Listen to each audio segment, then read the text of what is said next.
Okay, let's talk about my favorite drink, and that's coffee. And let's decide if its full potential as a wellness aid is really there. And you're going to find it is.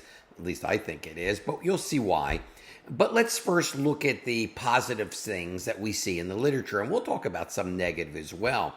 One of the longest running studies is a nurses' health study, which began tracking more than 100,000 female nurses in 1976. And they found that the nurses that drank caffeinated coffee regularly were no more likely to die than non-drinkers. And that's 20 years it looked at. So basically, drinking coffee doesn't worsen heart disease.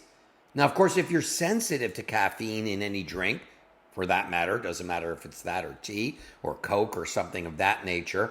But they also accounted for weight, high blood pressure, diabetes, and again, there was no association with the risk of death.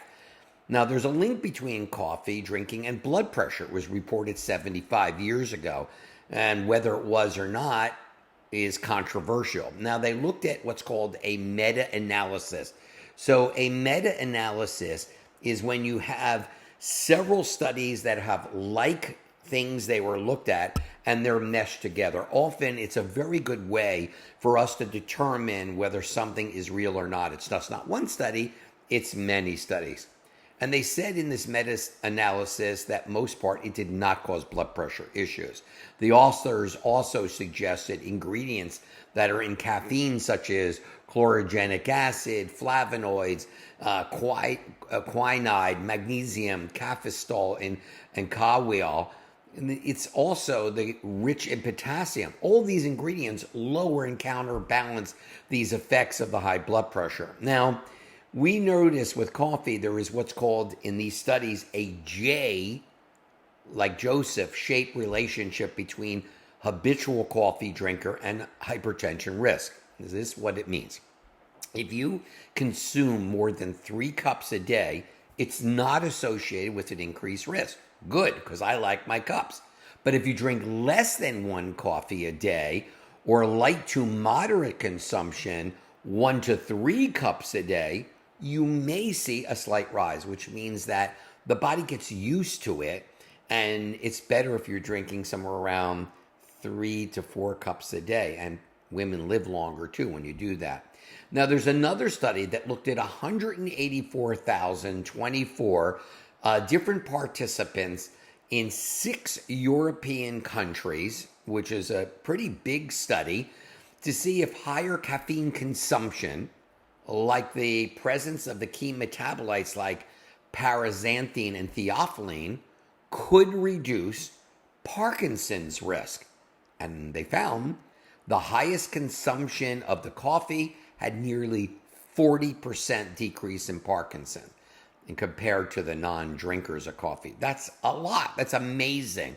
So you don't miss any of our content. I want to tell you right now, please hit that subscribe button, smash the bell so you will be notified as soon as any new content arrives. We'd love you to stay with it. You're going to get the straight story and all sides of the story to help you. Now, a study published in Nature Metabolism that scientists investigated whether an alkaline compound that's in coffee called trigolinene. And what does that do? Well, they found the low levels of this chemical were linked to sarcopenia, which is the loss of your muscle and strength as you age. But trigolinene promoted the strength and increase in your muscles. This particular chemical is structurally related to B3, niacin, and basically the precursor to what you're hearing so much about, and we'll talk about it in the future, NAD. So this substance promoted basically longevity in test animals. It activated cellular energy. And yes, it helped that mitochondria you're hearing so much about. So guess what? Trigolinene is most abundant in coffee beans than any other food source. So it does contribute to the coffee's bitterness, but it contributes to your memory and your spatial learning as well as your well-being.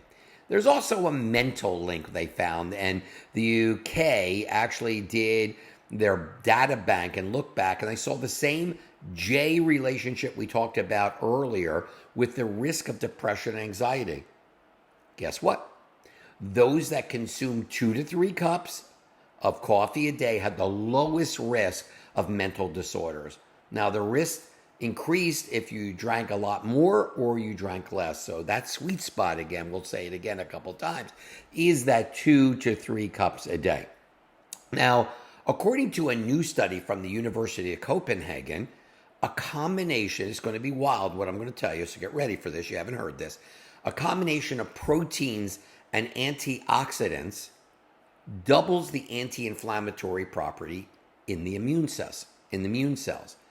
And this property, the polyphenols, reacts with amino acid.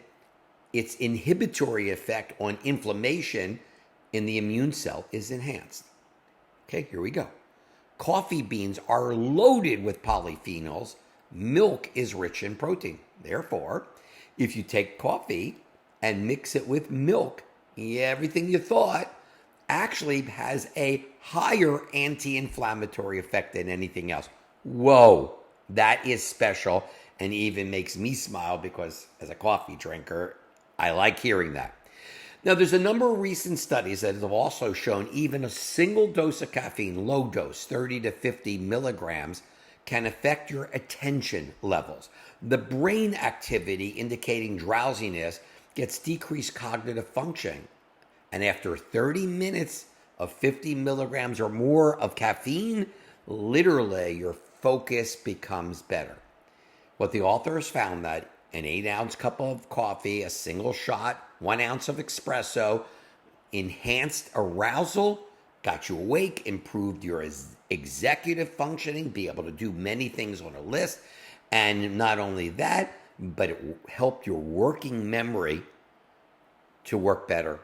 Take a cup of coffee like 30 minutes before. Well, it's not all good news. I think you're aware of that. And we need to look at the negative side too. It's always good to see both so you know where and how much of these things you should be doing. There's no always or nevers in medicine. Well, this is the first thing. Drinking large quantities of caffeine can raise our detoxification substance we have in the body called homocysteine. A lot of you have heard about the MTHFR gene, and when it produces inappropriately, homocysteine levels go up, meaning you're not detoxifying well. Coffee could raise that. And for those people that are sympathetically dominant, meaning that you always feel that that lion is chasing you, coffee may and caffeine may push that level of sympathetic response so you feel even more aroused, but still simultaneously a little bit more jittery. So we don't want that sympathetic overdrive. And you can get that sweating and that heart rate, that what we call tachycardia could occur. And if you use non-organic coffee beans, and this is a negative, and most of the coffee trees in the world are loaded with fungus. So if you're going to use non-organic coffee, go to these stores. Unfortunately, what's going to happen is you're going to get way too much of fungicides into your system. And that's a negative. Okay, here's the bottom line, because that's what's important.